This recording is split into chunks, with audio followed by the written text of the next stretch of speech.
Emily Carver, a Seattle architect, comes home to numbers that do not lie nearly $1.3 million drained from the Dream Home Fund. Her husband Rick brushes it off as investments, then vanishes at sea. A $4 million policy appears. An empty boat drifts in Puget Sound. Grief hardens into suspicion. Emily plants hidden cameras, hires a PI, and waits. When Rick returns with an amnesia story too smooth to be true, the trap begins to close. If you want the full story hit, subscribe, and tell me which early clue you'd trust and where you're watching from. The late afternoon light spilled through the Carver residence like melted gold, washing over the clean, hardwood floors and catching on the corners of framed architectural sketches that lined the hallway. Emily Carver stood in the doorway with one hand resting on her suitcase and the other pressed gently to her temple. The scent of eucalyptus lingered faintly in the air, a programmed diffuser still releasing soft puffs of calm despite her racing thoughts. She had returned from a week-long design symposium in San Diego, and though she should have felt accomplished, her keynote on sustainable civic architecture had drawn praise.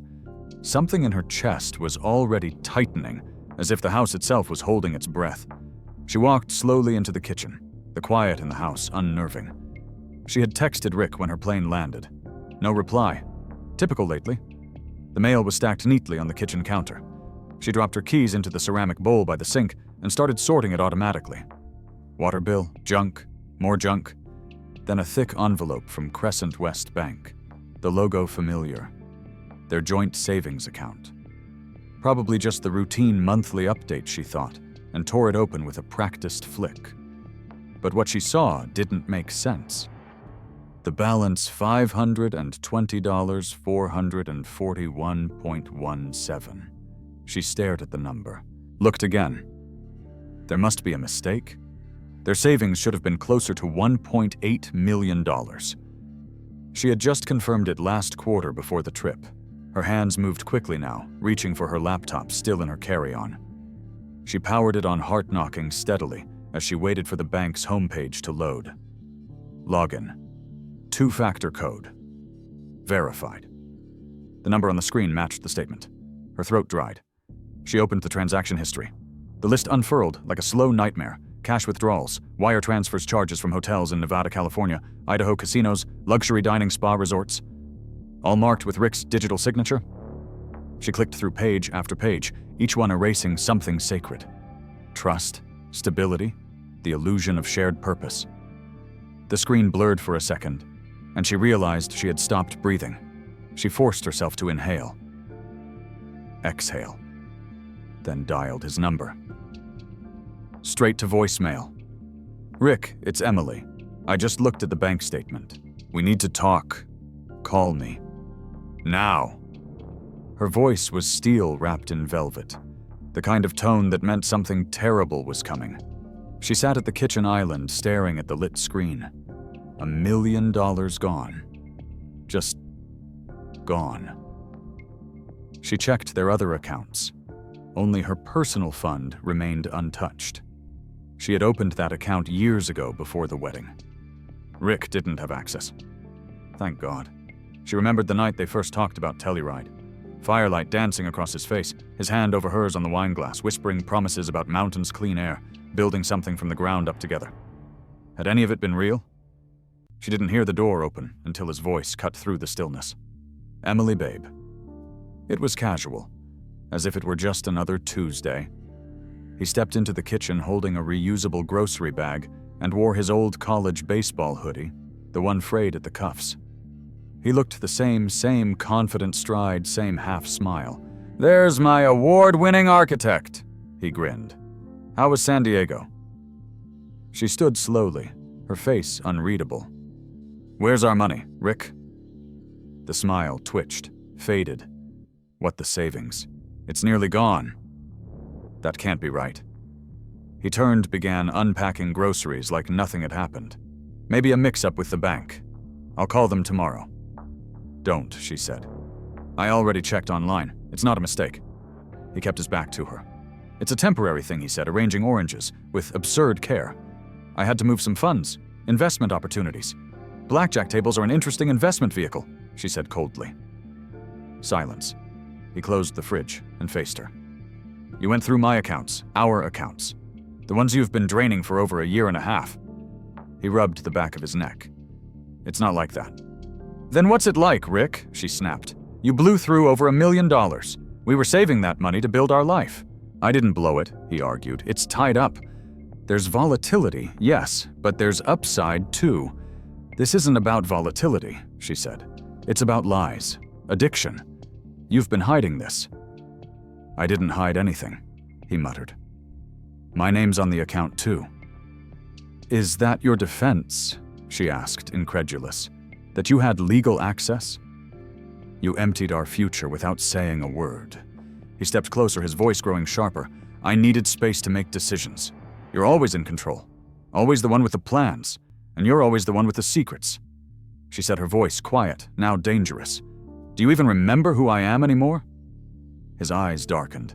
Maybe you never really knew me. She stared at him, the final piece falling into place. Maybe I didn't, she whispered. But I know this tonight, you're not sleeping in this house. This is my house too. I paid the down payment. I've covered the mortgage for the last 10 months. You want to argue ownership, do it from a hotel. You're overreacting, he said. No, I'm finally reacting, she replied. Leave. He hesitated, then grabbed his bag and keys. Didn't look back. She waited until the door clicked shut, then let her shoulders collapse. She wasn't sure how long she sat there in the kitchen, staring at the dark window where their future used to be. But she knew one thing: something had cracked open tonight, and nothing would ever fit the same again. The next morning arrived, gray and cold, a faint drizzle pattering against the wide kitchen windows. The house that had once felt like a safe haven now carried an unfamiliar stillness, as though even the walls were uneasy. Emily hadn't slept. She had spent the entire night at the dining table, her laptop open, eyes heavy but focused. The blue light of the screen reflected against the untouched cup of coffee beside her. She dug deeper into their bank records, cross-checking every withdrawal, tracing patterns, building timelines like a detective piecing together a crime she wished wasn't real. She discovered the first suspicious charge from nearly 20 months ago, a $10,000 cash withdrawal from a small-town bank in Idaho. Then came a series of smaller amounts, sometimes only a few $100s, sometimes thousands spread across multiple states. Las Vegas appeared over a dozen times, and every instance included luxury hotels, restaurant names, and casino codes she recognized. There were expensive meals at places Rick had never mentioned, trips he had never told her about. One in particular caught her breath. The Silver Star Casino Nevada. 2 consecutive nights in June, booked under his full name. She felt her stomach twist. He hadn't just gambled once or twice. This was a pattern. A secret life-built transaction by transaction hidden beneath the surface of their marriage. She opened a second browser and checked flight itineraries tied to their shared credit account. There it was: Rick Carver, round-trip ticket to Las Vegas 6 separate times over the last year. His excuses about networking trips for work suddenly fell apart like dry leaves. Emily rubbed her eyes, the pain between her temples growing. She wanted to deny it, to believe there was a rational explanation, but every click deepened the betrayal. At 10 a.m., she heard the front door open. Rick stepped inside, wearing a damp jacket, his hair slightly disheveled from the rain. He carried a cup of coffee from the shop down the street, the same one she had once loved, where they used to sit every Sunday morning and talk about blueprints, dreams, and children they never had. You're up early, he said casually. Didn't expect you home. Emily turned from the laptop and met his eyes. I never slept. What's wrong? He asked, though his tone carried a hint of something cautious, defensive. Sit down, she said. He hesitated, then set his coffee on the counter and sat across from her. The laptop screen glowed between them. Explain this, she said, turning the screen so he could see the transaction history. His expression faltered for just a moment. That's private, he said weakly. Private Emily repeated, her voice steady but sharp. Rick, these are our accounts. You spent hundreds of thousands of dollars over the past year and a half. Hotels, casinos, flights. How long did you think I wouldn't notice? He rubbed his forehead, his jaw tightening. It's not what you think. Then what is it? Because from where I'm sitting, it looks like you've been lying to me for nearly 2 years. Rick looked away, then finally exhaled the air, leaving him like defeat.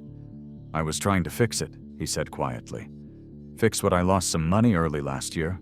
I thought I could win it back. By gambling, she asked, disbelief coating her words. By risking everything we built, I had a system, he said, eyes pleading now. It worked for a while. I was making it back, I swear. But then things turned. You wouldn't understand, Emily. There's a rhythm to it, a pattern. I just needed one good break. Emily felt tears burn the corners of her eyes, but refused to let them fall. You sound like a stranger, she whispered.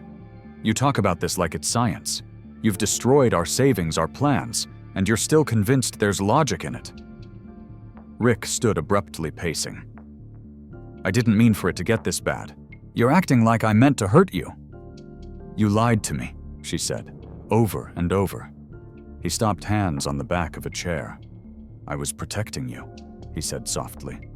You would have tried to stop me, and I had to make it right before you found out.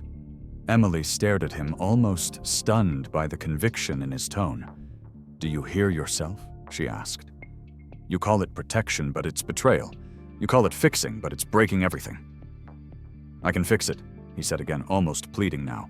Just give me time. You've had 20 months of time, she replied, and all you did was dig deeper. Rick dropped into the chair, rubbing his temples. Emily, I can get it back.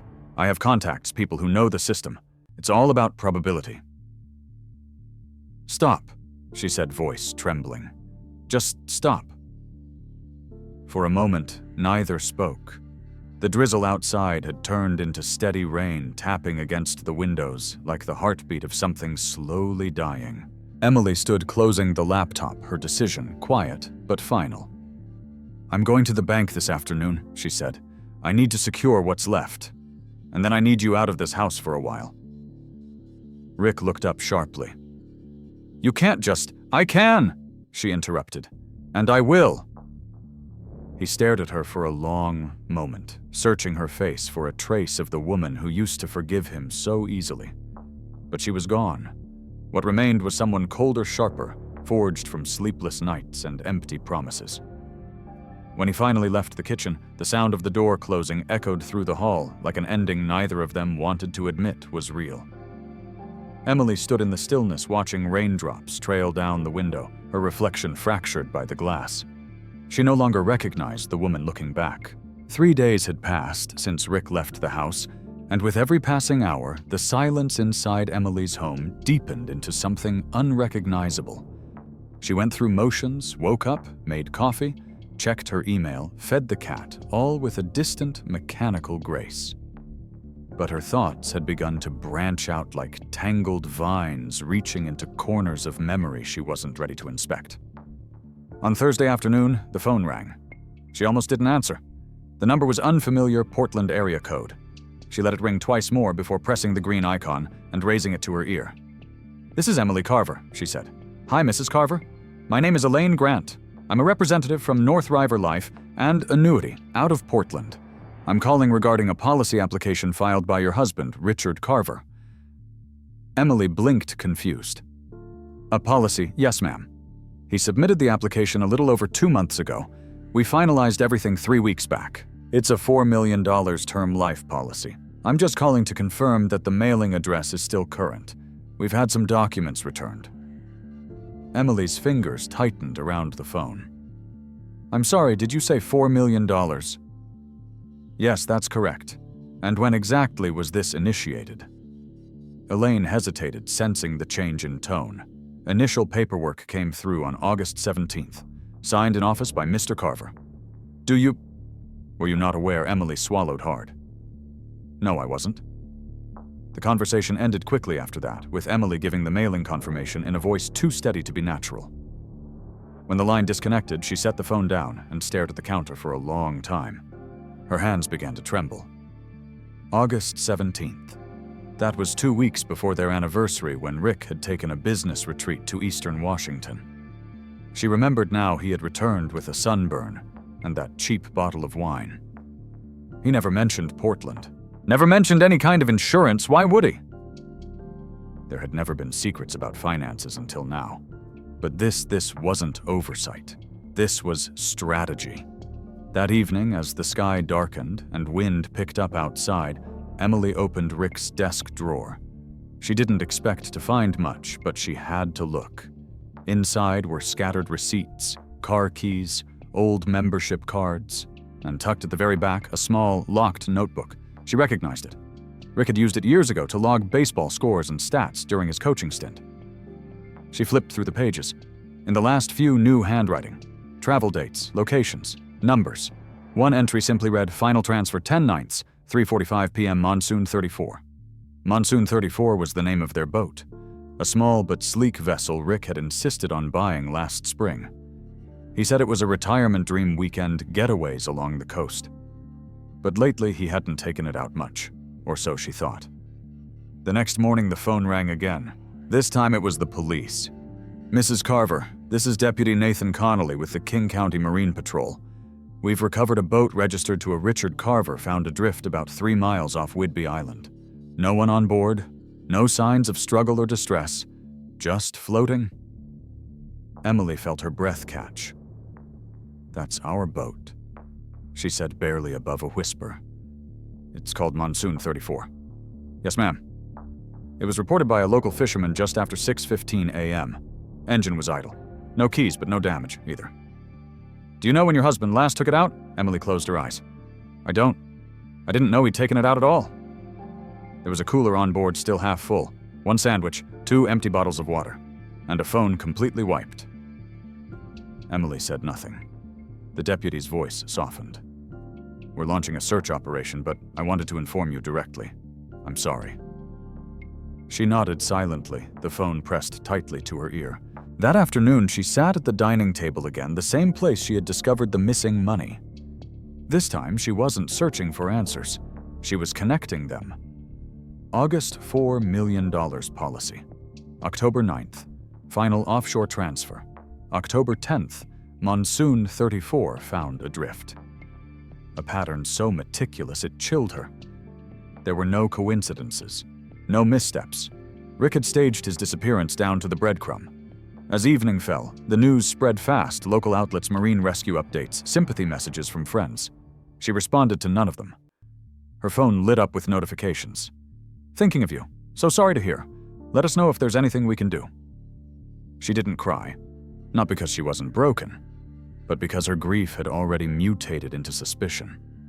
She stood by the window watching the Puget Sound swallow the last light of day, and felt something shift inside her. This wasn't tragedy. This was design.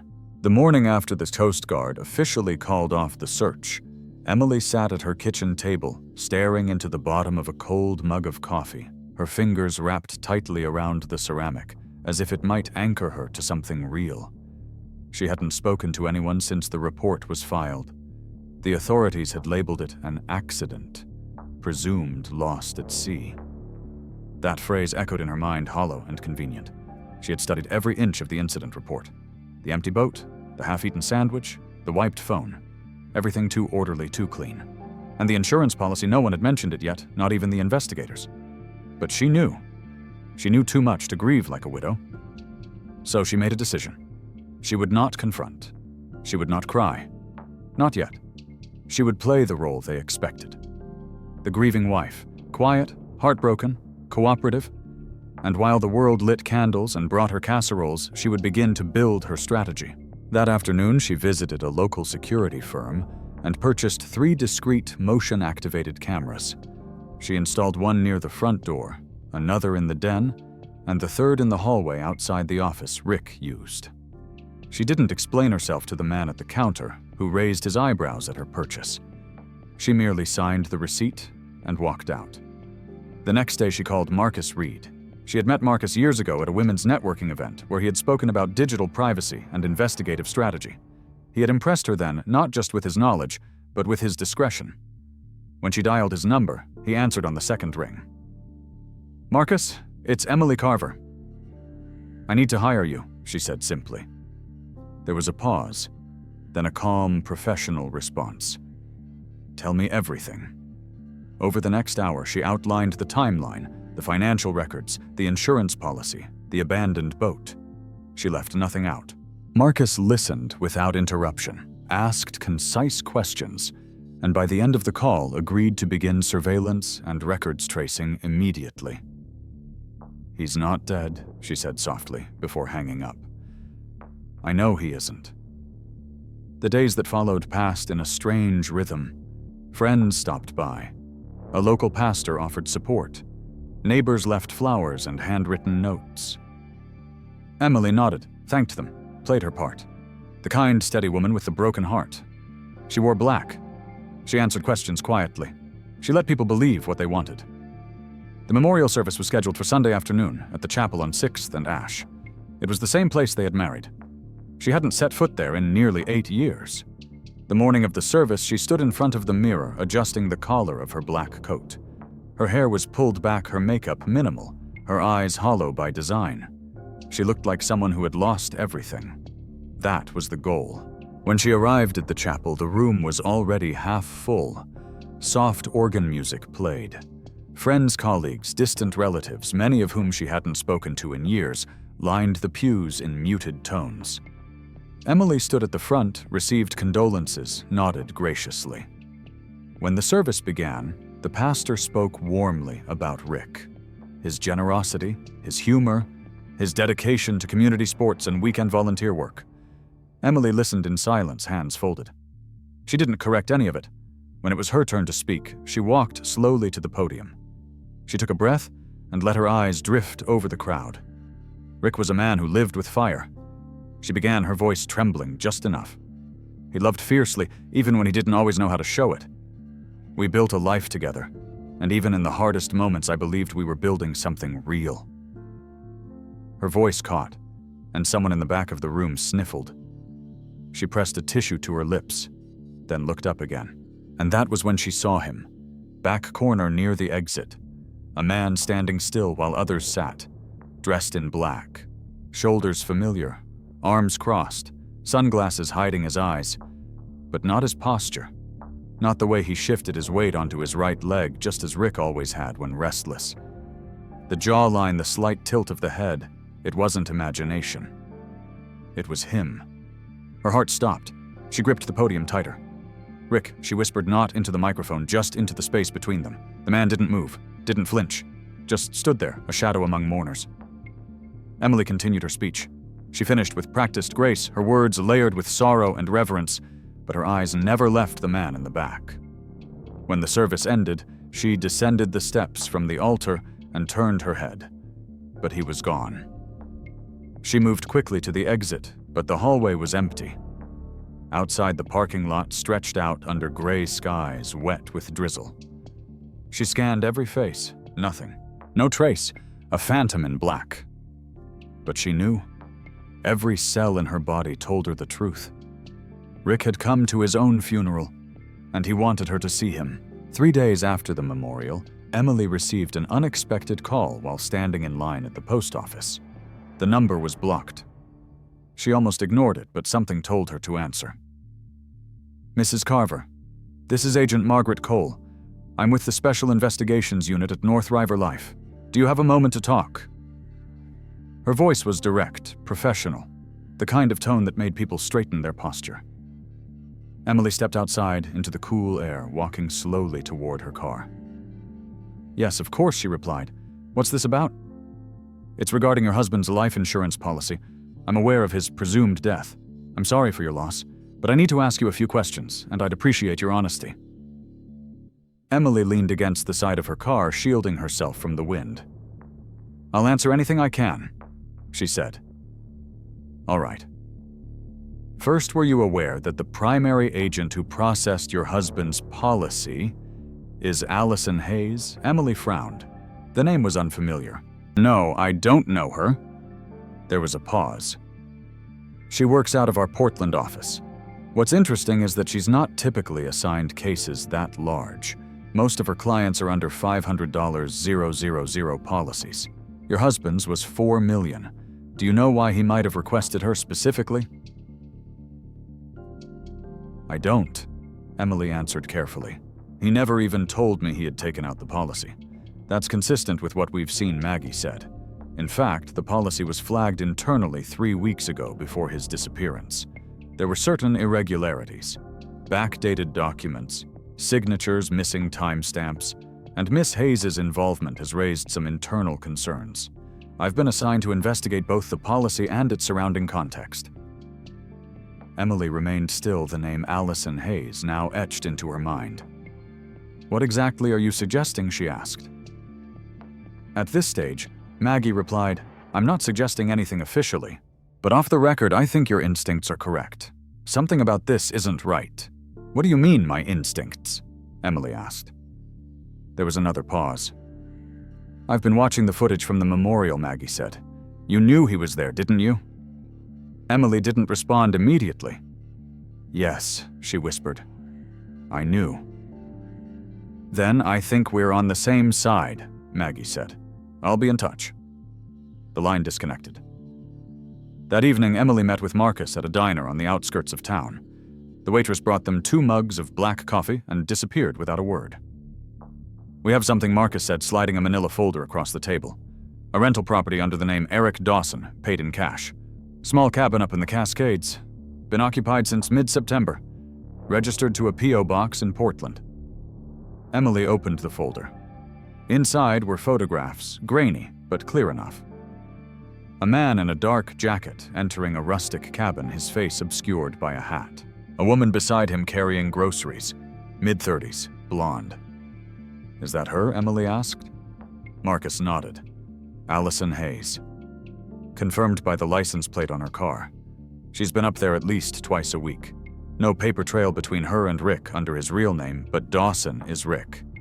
The build, the walk, even the habit of adjusting his left sleeve when he's nervous, it's all there. Emily's eyes narrowed. So he's alive, living with the woman who sold him the policy. That's why everything looked so perfect. Because they planned it together. That's not all, Marcus said. He pulled out a second set of photos. Recognize her. Emily's breath caught. It was Helen Carver, Rick's mother, hair pulled into a tight bun, wearing a coat Emily had given her for Christmas 2 years ago. She was captured walking from a small market with a paper bag, entering a parked SUV near the same cabin trailhead. She's been in and out of the area 3 times in the past month, Marcus said. Always takes the same route, cash only, no phone signal near the cabin. But it's her. Emily sat back in the booth, the pieces settling into place like a puzzle she had hoped not to solve. So they're all in on it, she said softly. Rick, Allison, and Helen. It appears that way, Marcus replied. I've already started pulling records from the nearby post office. We'll track every P.O. box in the region. I've also planted a trail cam on the road leading to the cabin. If they come or go, we'll know. Emily nodded, her fingers tapping the rim of her coffee mug. The rage that had once burned white-hot had now cooled into something quieter, heavier. It wasn't just betrayal anymore. It was conspiracy, intent, design. They had orchestrated everything down to the last detail, but they had made one mistake. They underestimated her. The rain began just after dusk, the kind of steady Pacific Northwest rain that softened the edges of everything and made the streetlights glow like lanterns underwater. And Emily sat at the dining table with a legal pad and a neat list of next steps written in her small, precise hand. Secure remaining funds, meet Maggie tomorrow at 9. Call Marcus about the P.O. box in Leavenworth. Check motion clips from the den camera and breathe. She wrote that last word and circled it twice without irony, then looked up as the doorbell rang, a single chime that sliced through the rain as cleanly as a scalpel. She knew before she stood that it would be him, because every nerve in her body had been bracing for this moment since the memorial, and because people who build schemes always return to admire the architecture of their work. She walked to the door with careful slowness, set her hand on the deadbolt, and opened it to find Rick standing on the porch in a soaked black jacket, hair plastered to his forehead, eyes hollow and shining. Emily, he breathed, and the way he said her name was a performance pitched to sound like homecoming and suffering. In the same breath, I don't know where else to go. She stepped aside, as if surprise had loosened her limbs. though she had rehearsed this kindness in the mirror, and he crossed the threshold, bringing in the chill of rain and sea and something metallic that made her think of hospital corridors. Up close, he appeared thinner. The angles of his face sharpened a week's stubble, darkening his jaw.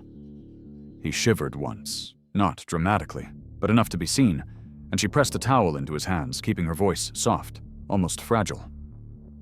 "You're alive," she said, and he nodded with a small, practiced flinch, as if the acknowledgement itself hurt him. He told a story in fragments, letting silence wash between sentences, like waves afall from the deck, a sudden rip current, a small fishing boat out of Nia Bay that pulled him in a clinic somewhere north where a nurse spoke Spanish and told him to rest a concussion. A fog. He called it a fog, not amnesia at first, and then corrected himself, as if the word came to him like a gift from memory. "The doctors said dissociative amnesia," he murmured. "I could not remember my own name. But last night I woke up and I remembered the smell of cedar in this house, and the way your laugh sounds when you are trying not to cry. It would have charmed anyone who didn't know him, but she knew too many angles of his voice to be swayed by a new one." Still, she touched his sleeve with a hesitance that looked real, and guided him toward the kitchen set, water to boil, and asked careful questions, the kind that sounded like concern, but were calibrated to test the seams of his story. He said the fishermen were undocumented and afraid to approach authorities, that the clinic kept no records, that he had been staying in a church shelter in Aberdeen, that he had hitchhiked when the first memory returned, and walked the last mile in rain. When she asked for names, his eyes went soft, apologetic, and he said he could see their faces, but not their names, which was convenient and also exactly what she expected him to say. She told him he needed a shower and a warm meal that they would call doctor. Mills in the morning, and he smiled with the humbled relief of a redeemed man, then faltered and said he wasn't ready to see a hospital yet because hospitals made his head louder, and she let the request slip past without argument because the cameras were already running. In the hallway, she retrieved a fresh set of clothes and placed them on the bed, keeping her posture open and forgiving, and he stood in the bathroom threshold as if the light itself were a mercy. "Thank you," he said, and his voice cracked on the second word, in a way that would play beautifully on any stage. When the water roared and steam began to curl from the doorframe, Emily moved soundlessly to the den and then opened the surveillance app on her phone. Grainy black and white squares opening like windows inside windows, until she landed on the vent camera she had installed 2 days after the memorial. The lens saw what the eye could not. Rick, reaching into the lining of his damp jacket, pulling out a small black rectangle sealed in a silicone sleeve and tilting his head under the spray as he tapped the screen. She raised the phone volume just enough to catch the shape of whispers woven into water. "She bought it," he said, and the sentence was quiet but clear, a bouquet of triumph wrapped in false humility. Tears and all. "No, not yet. We wait. Insurance needs a story." He continued, pausing as if timing himself to the steam. The camera caught his mouth angled toward the tile, and his hand covering the phone as if secrecy could be cradled like a bird. "Allison, listen," he said, and hearing her name spoken like a password steadied Emily more than any encouragement could have. "By Friday we can move the advance. Maggie is sniffing, but we're clean. Tell my mother to hold tight." And then the rest dissolved into the hiss of water and white noise. Emily's chest moved once a measured breath, and she saved the clip to an encrypted folder labeled with a date that suddenly felt like a turning point. She moved back to the kitchen, reheated the soup she had made that afternoon, and set a place at the table, hands steady, shoulders, squared eyes dry. When Rick walked in wearing one of his old Seattle Mariners shirts and the jeans she had laid out, he looked almost like the man she had loved, softened by warm light and domestic ritual. He ate slowly, savoring telling smaller stories, designed to humanize the larger one, a kind stranger who bought him coffee in a gas station outside Hoquiam, a boy on a bus with a red backpack who smiled and offered him gum, a line about how grace arrives in unexpected places and it would have been beautiful if it were true. She let him talk, asking about the shelter, the church, whether anyone might remember him, and he parried, gently, like a man who had practiced this dance. After dinner, She brought out a blanket and the emergency space heater, placed a glass of water beside the couch, and said he could sleep there, that the bed would be too much tonight. And he didn't argue because an honest man would not press. Before he closed his eyes, he reached for her hand, and she allowed it for a heartbeat, an indulgence that registered on camera as forgiveness, and in her body as a small ache she refused to name. When his breathing deepened and the rain grew heavier, she stepped into the hallway and texted a single line to Marcus. "He is here?" The reply arrived in less than a minute recording, and she sent the clip from the vent. Then she wrote to Maggie. He used the word advance. She added, "Be ready in the morning," and watched as 3 dots appeared and vanished like a warning whispered by weather. She turned off the lamp, stood for a long moment watching the outline of a man asleep on her couch, like a tide that had come back on its own terms, and considered how mercy can look like weakness to people who mistake kindness for surrender. She walked to the window, pressed her palm to the cool glass, and felt the house around her settle the cameras, faithful and patient as sentries. The rain did not let up, and to somewhere beyond the sound of it, she could hear the faintest echo of a phone call swallowed by a shower, and a plan that thought it had returned to safe harbor, but had not learned the coastline of her resolve. The morning after Rick's staged homecoming, Emily stood at the stove stirring oatmeal while watching him from the corner of her eye. She noted the calculated wince as he stretched the hand pressed to his sternum, just long enough to register, but not long enough to alarm, and she measured her tone before speaking. "We should see a doctor today," and she made sure the sentence sounded like care rather than pursuit. Rick hesitated in the doorway, then nodded with a grateful half-smile that felt practiced. "Maybe that's wise. Sometimes my chest feels strange." And he set a hand to his heart with a hush that seemed designed for cameras and sympathy. Emily texted a single line to Doctor. "Sarah Mills on a secure app bringing him at 10, please be ready," and received a swift reply, "Intake room 3. I'll keep him safe and contained." The rain from the previous night had softened into a low mist by the time they pulled into the Seattle General parking garage, and Emily parked on level 2 near the elevator. Her movements gentle, her voice calm, while inside her chest, something steadier than anger thrummed like a metronome. In the clinic, Dr. Mills met them in a quiet hallway. She wore a navy blazer over Scrub's dark hair, neatly braided eyes, sharp with an empathy that never blurred her judgment. "Mr. Carver," she said warmly, "I'm Dr. Mills. Let's make sure you're all right." And she guided them into an exam room where the lights were soft, and the machines hummed with the steady patience of rules. Rick described a pressure in his chest and a fog in his thoughts. He used words like surge and echo, carefully non-specific terms that skirted detail but suggested depth. Dr. Mills listened without interrupting, asked him to describe his amnesia timeline, then ordered an EKG blood work and a basic neurological screen. While the nurse placed electrodes, Emily stood near the door, a picture of anxious devotion, while her phone vibrated once a message from Marcus Trail Cam caught movement 6:32 a.m., subject female 60s, gray hair, navy parka, will confirm plate. Emily typed back Helen and waited. Rick, meanwhile, lay on the table with the practiced resignation of someone who had rehearsed how to look vulnerable, and the EKG traced a normal rhythm that he tried to reinterpret with a furrowed brow. Dr. Mills reviewed the printout, then spoke with measured gravity. "Your heart appears stable, but given your recent trauma, I'm concerned about stress response and possible somatic symptoms. I'd like to keep you for observation." And she glanced subtly at Emily, a code exchanged without words. Rick's face arranged itself into reluctant acceptance. "If you think it's best," he said, then added carefully, "I just don't want to be alone." And Emily placed a hand on his wrist. "You won't be." While admissions processed the hold, Dr. Mills stepped into the hall with Emily and lowered her voice. "I can initiate a 72-hour observation based on reported dissociative symptoms and inconsistencies. We'll keep him on a monitored floor. Visitors limited. Calls screened. No unsupervised time." And Emily nodded relief and purpose twining like threads. "Thank you. He called Allison from my bathroom last night. He mentioned an advance." Maggie is preparing, and Doctor. Mills's eyes cooled. Professional. Then let's see what his story does under light.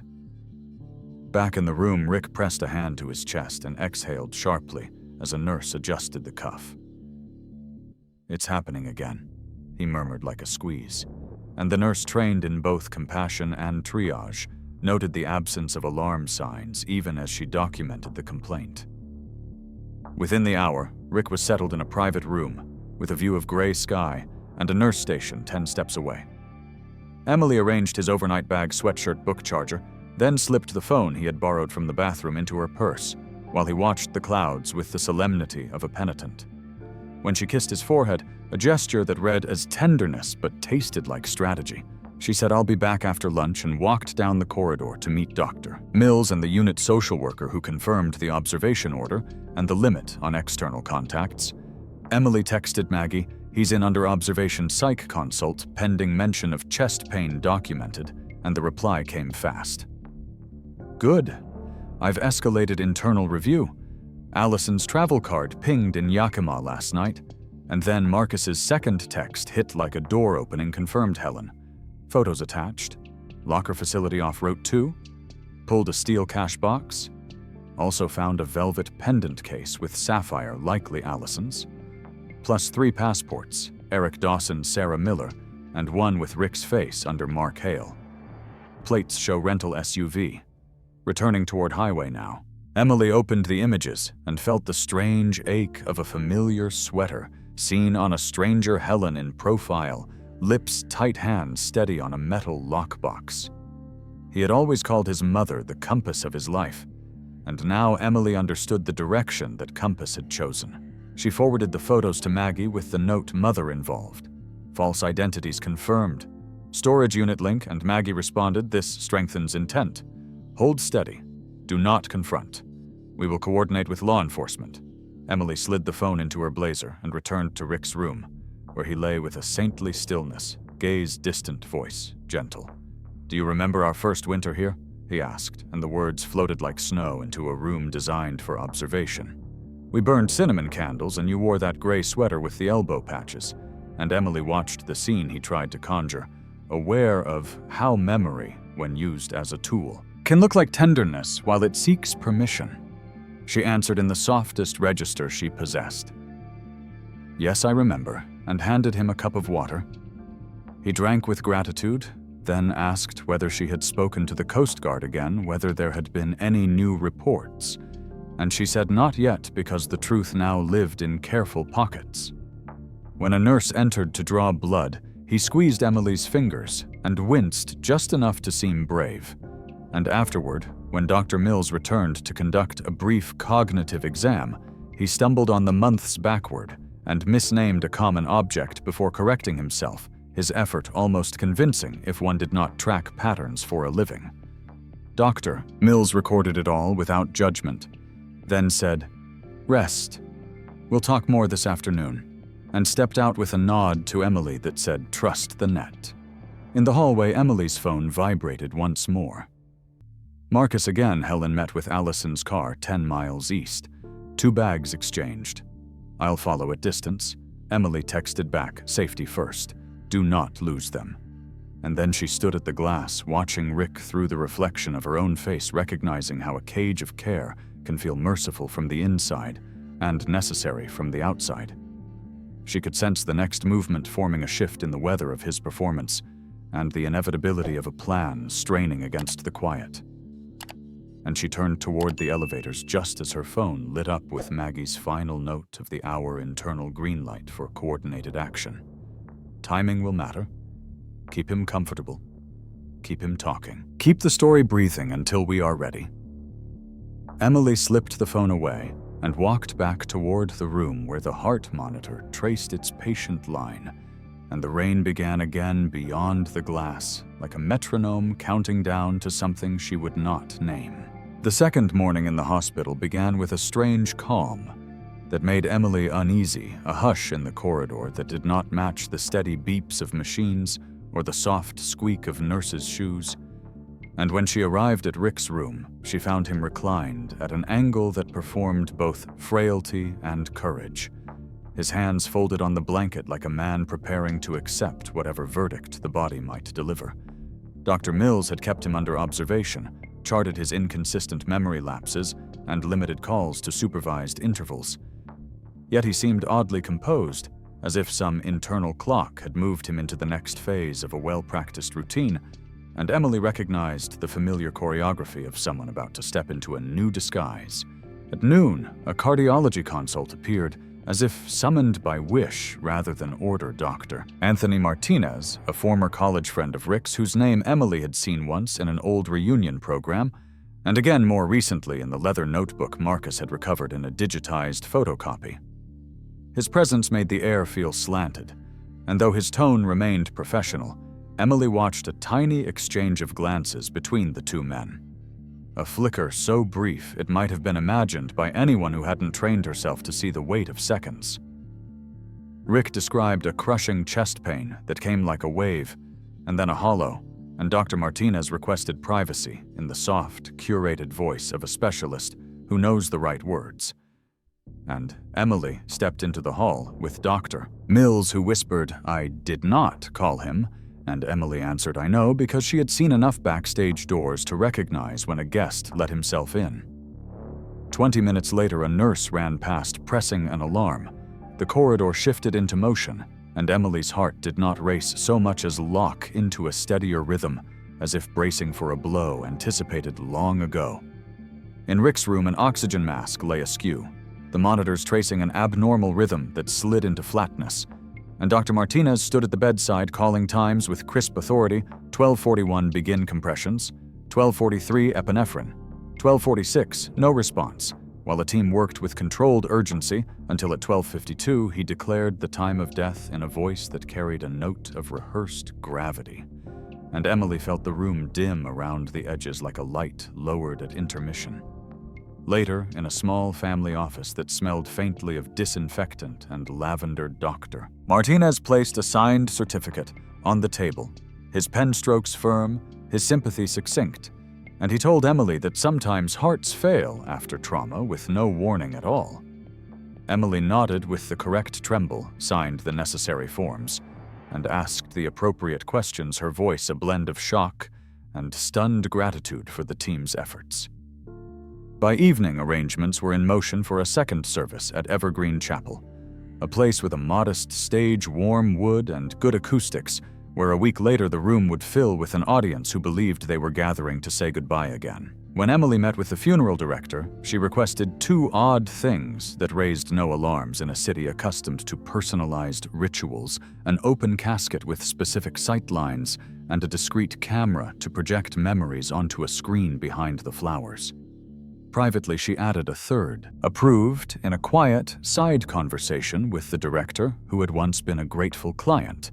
Beneath the satin lining, a narrow vent and a hidden oxygen line wired to a remote control, not to harm, but to ensure a spectacle would proceed without medical danger, because the point was not revenge. The point was light. On the day of the service, clouds gathered over the chapel, as if the weather had agreed to mirror a somber mood, and guests arrived in black and navy, the air thick with whisper and rustle, and the rusted sweetness of lilies. Maggie sat near the back with two plainclothes officers, and Marcus took a place along the side aisle, with a program held like a shield, while near the front, Emily's posture carried a grief that looked unassailable. The casket stood open beneath a spray of white roses, and within it, Rick lay with the stillness of a practiced sleeper. His face composed, his lashes a little too dark, the effect convincing at any respectful distance. The music quieted, and the pastor offered words about second chances and mysteries greater than our understanding. And then Emily stepped to the lectern with a silver bucket at her feet, polished so clean it held a second chapel in its curve. She began softly, her voice steady, but touched with fatigue, and told a story about winter light and the way promise can warm a house in January, about how love teaches us to hope for return. And as she spoke, she let her gaze move slowly across the room, and finally down to the man who had written an ending for them without her consent. She said Rick believed in truth even when it was difficult, and she could feel Maggie's attention sharpen, So today I want to honor the truth." And with that, she walked from the lectern to the casket and lifted the bucket in a motion that was serene, almost ceremonial. A ripple of confusion moved through the pews, and someone whispered her name as if to caution her back to decorum. But Emily did not pause. She tilted the bucket and poured a sheet of ice water across Rick's face and collar, and the shock of cold struck him like the opening of a door. He jerked upright with a choking gasp, eyes wide, hands scrambling against the satin, and the room broke into shouts and stifled cries, a collective intake of breath that sounded like wind. For a moment, he stared at Emily with a look that tried to combine injury and confusion, as if he might plausibly ask where he was and why the world had returned him to the harshness of air. And then he clocked the police at the back, the lens of a camera near the organ, the distinct steadiness in Emily's eyes, and his face shifted into something nearer his true self. "What is this?" he said hoarsely, voice raw from the cold and from the script cracking apart. And Emily stepped aside so the gathered could see them both in one frame, the wife who looked small and the man whose resurrection had just indicted him, and she said, "A demonstration," and signaled with a slight movement of her hand. The screen behind the flowers came alive with footage not glossy but precise. Rick in the hospital shower, hand over a waterproof phone, whispering about an advance. Helen at the storage unit, the steel cash box under her arm. Allison's car paused at a mountain pullout, a bag exchanged. Date and timestamps marched along the bottom edge in a calm font that made the images harder to deny. The murmurs swelled, and the officers stepped forward with measured pace as Maggie's voice carried from the aisle with formal clarity, identifying herself and citing cause for detainment and investigation. Rick's gaze darted toward the side door, where during the first memorial he had hidden in shadow, and his lips parted as if to invent one more story. But the space around him had changed. Deception loses oxygen when truth arrives. He gripped the casket rim. The satin bunched under his fingers, and Emily felt not triumph, but a quiet sorrow that something once ordinary had been surrendered to greed. She lowered the empty bucket and set it gently on the stand, the polished metal catching a sliver of light that climbed the chapel wall like a declaration none of them would forget. And in the tense hush that followed, she turned toward the pews as if to invite the room to breathe again, just as a figure at the back shifted. The figure at the back of Evergreen Chapel was a uniformed officer, stepping aside to allow two more detectives into the aisle, and the sight of badges steadied the room like a hand on a trembling shoulder. On the projection screen, a time-stamped cascade of evidence continued each clip, a quiet, irrefutable sentence in a story that had tried to disguise itself as tragedy. The shower vent footage with Rick's whisper about the insurance advance, the trail cam capture of Allison's hatchback pausing beside a snow-dusted turnout, a long-lens photograph of Helen leaving the storage facility with the steel cash box tucked under her arm, and finally a ledger page photographed from the cabin table amounts and dates written in a familiar slanted hand that matched the notes in Rick's old baseball notebook. Murmurs rose and fell in waves, and someone near the front clasped a hand over her mouth as if to steady her breathing. Emily stood a measured step away from the casket, the emptied silver bucket glinting beside her like a small moon, and she watched as Agent Maggie Cole lifted a palm to signal the officers forward. "Richard Carver." Maggie said, her voice clear and formal, without cruelty. "You are being detained on suspicion of insurance fraud, conspiracy to commit theft, and staging your own death." Two officers reached the dais, and Rick's eyes swept the exits, caught the cameras, and settled at last on Emily's face. For a second, something tender and old passed between them, the memory of a kitchen in winter candlelight on tile. Then the moment folded, and he drew in a breath, as if to craft one last plausible story. Allison moved first. She had been seated near the middle pews in a black dress and a silk scarf, her posture composed, but now she stood with a controlled urgency, lifting her phone as though to summon help or to send a single protective message. An officer reached her before the screen brightened.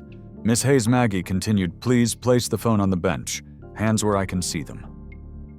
Allison complied, jaw-tight eyes, moving not to Rick, but to the exit, as if measuring the distance to the door against the small weight of the law now closing in. On the right aisle, Helen rose more slowly. She had chosen a dark suit and a string of pearls, and she carried grief with a practiced grace that had convinced most of the chapel. But when Maggie spoke her name, the composure in Helen's eyes thinned, then cracked. "Mrs. Carver, please step forward." Helen did as asked, chin lifted, and said nothing, as the detective gently, efficiently secured her wrists. A hush followed the clicks of handcuffs, a sound delicate and absolute. Maggie nodded to the funeral director, and the screen shifted to a final sequence of stills. The cabin lease under the alias Eric Dawson, a cashier's check receipt, a phone store record for a waterproof case purchased 2 days before the boat was found adrift. For the record, Maggie said this material has been shared with the King County Prosecutor's Office. The officers guided Rick down from the dais. He paused beside Emily, close enough that she could see the water still beating in his hairline, and for a heartbeat, the chapel, the cameras, the officers fell away. "You didn't have to do this," he whispered, but the words carried no remorse, only disbelief that the stage had been taken from him. Emily answered softly. "Truth deserves air," and stepped back as the procession moved toward the doors. Outside, gray daylight received them with a steady wind, and a small crowd had already formed beyond the police tape, the kind of gathering that appears whenever something unthinkable resolves into the thinkable. In the days that followed, statements were taken, warrants executed, and the cabin was searched in full. Marcus's photographs became exhibits. The burner phone yielded messages that mapped the arc of the plan, a tentative beginning, a burst of confidence at the first successful transfer, a tightening spiral as Maggie's internal audit drew close, and finally the decision to sharpen the theater, an amnesia, a second death, a clean exit. Dr. Martinez approached by investigators with the timeline, and the vent footage gave a statement through counsel.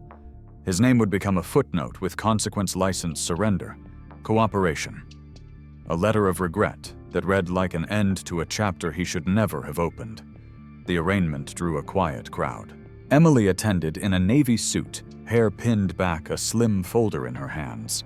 She did not speak, but she listened as charges were read and pleas were entered. Rick's counsel asked for bail. The prosecutor cited flight risk and sophistication of alleged fraud. The judge agreed. Allison stood at the defense table with eyes bright and unblinking fingers laced a single tremor visible in the muscle of her jaw when the judge denied her request for travel leniency. Helen, older in the courtroom light, kept her gaze forward as though dignity could outlast consequence.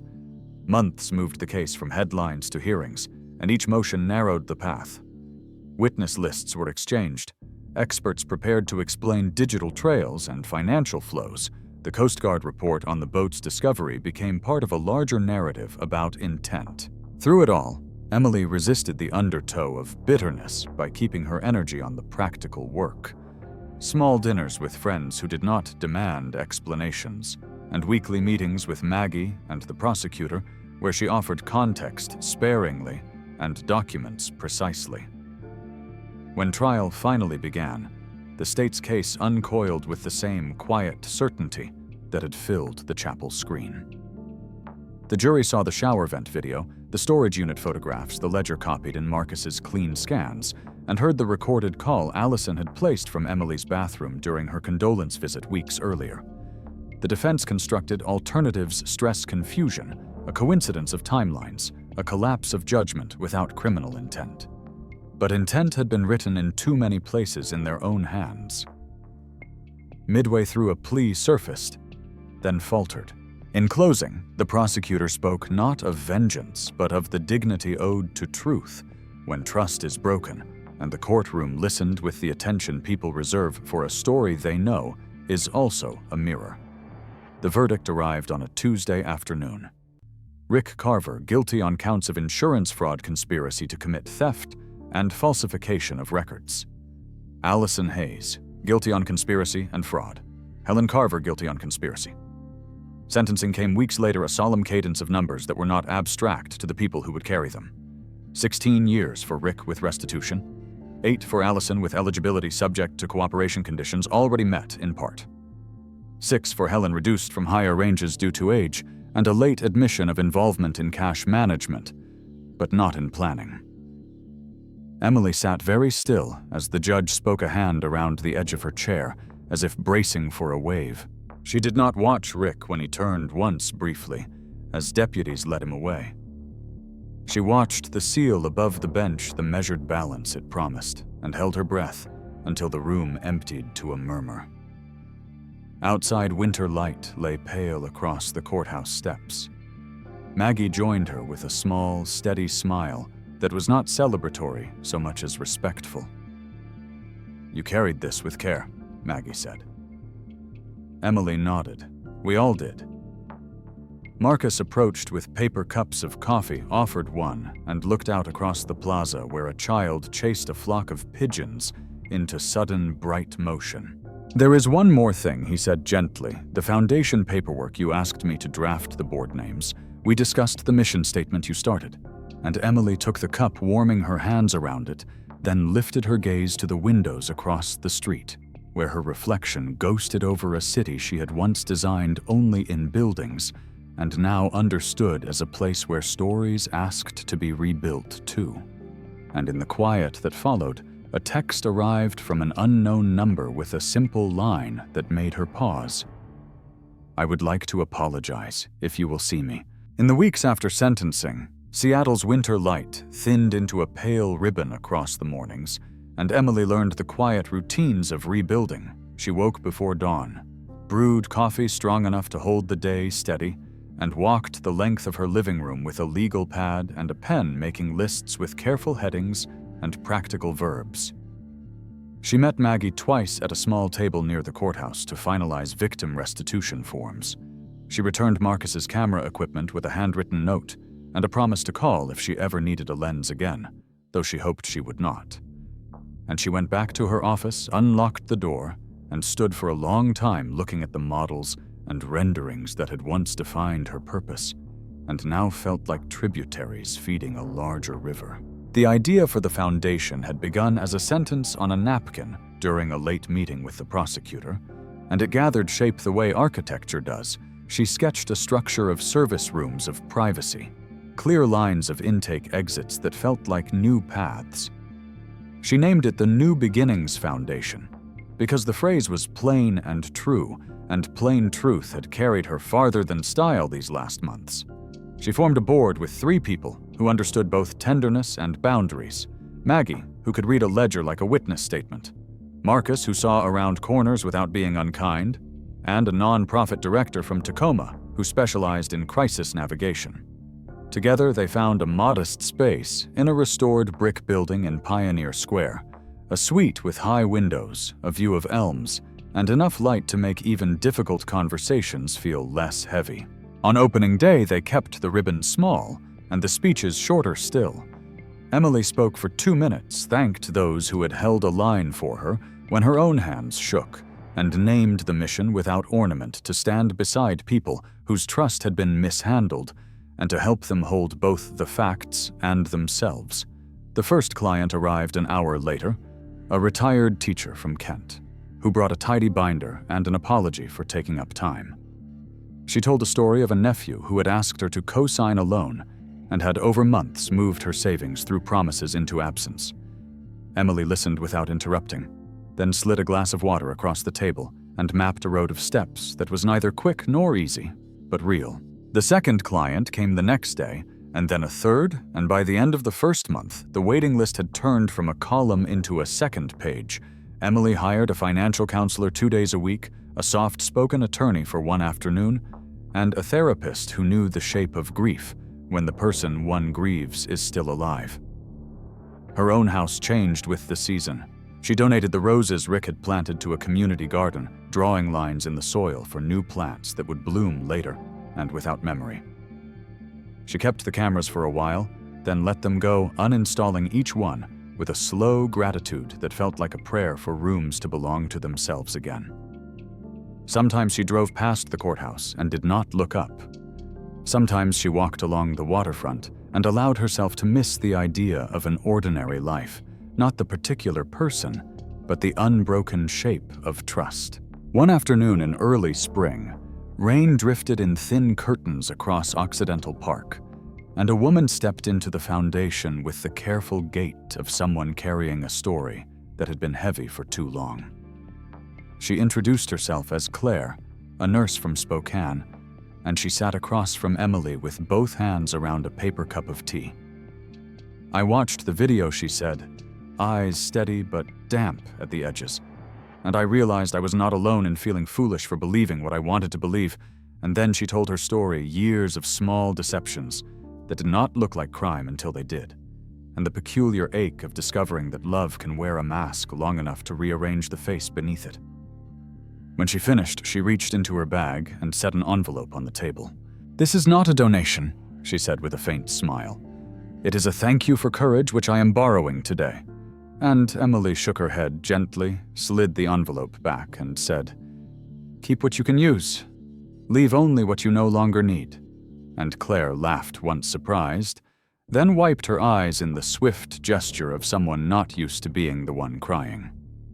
Word spread not loudly, but steadily. A small piece in the local paper. A radio segment at noon. A church bulletin mention from a pastor who told his congregation that forgiveness and accountability are not rivals. Emily learned to pace herself. She blocked whole mornings for walks without her phone, and she met a widower from her building for coffee on Thursdays, a man who knew a lot about how grief moves like weather, unreliable and sincere. She did not rush a new life into the shape of the old one. She let it find its own edges. The office filled with binders, each labeled with a first name and a single letter, for the last each containing documents that told stories of signatures and shadows of phone calls that had felt like lifelines and were really lines leading away. She and her small team built a gentle practice. They began with clarity, established a circle of safety, and then made a plan that could be followed even on bad days. On the corner of her desk beneath the window where the light pooled in the late afternoon sat a small silver bucket, a gift wrapped in brown paper from Maggie on the morning they picked up the keys. The metal was polished to a quiet shine, and beneath it lay a plaque that read in simple letters, "When water reveals what lies beneath." The first time she set it there, she felt a flutter of worry that the symbol was too sharp for a place meant to heal. But the clients who noticed it did not ask for explanation, and a few smiled in a way that suggested they understood how sometimes the truth needs a little shock to wake the room. One evening, as the office emptied and the city softened into blue, Emily stood by the window and watched a couple cross the square. Slowly, their hands linked, their heads bent toward each other. She felt the familiar ache rise and pass like a tide, and she let it pass, then turned back to her desk and signed a letter that would start a restitution process for a client who had thought she would never see that money again. She set the letter into an outgoing tray, turned off the desk lamp, and paused with her fingertips on the silver rim of the bucket, the metal cool and smooth. She did not think about a chapel or a casket or a storm. She thought about rivers, about how they carry silt and branch and find the sea by patience alone. She locked the office, stepped into the hallway, and walked out into the evening with a scarf around her throat and a list in her pocket that began with "Buy fresh flowers for the front desk" and ended with "Call Claire next week to check in." Because conclusions can be tender when they are not endings but doors opening in reliable light, and because the work of returning truth to its place is quiet, deliberate, and on most days beautifully ordinary. If this story kept you watching, tap like and subscribe so you don't miss the next chapter.